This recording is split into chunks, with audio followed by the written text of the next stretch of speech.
Si Max Christie ay unang hindi nabigyan ng sapat na pagkakataon sa Lakers. Ngunit mula nang lumipat siya sa Dallas Mavericks, namayagpag siya at ipinakita ang kanyang tunay na potensyal.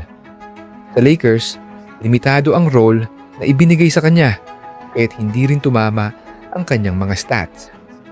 Ngunit sa Mavericks, binigyan siya ng mas malaking papel at mas maraming pagkakataon upang maglaro.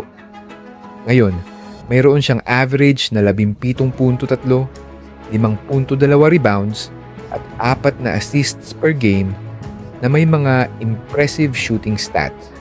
49% sa field goal at 46% sa 3-point shooting.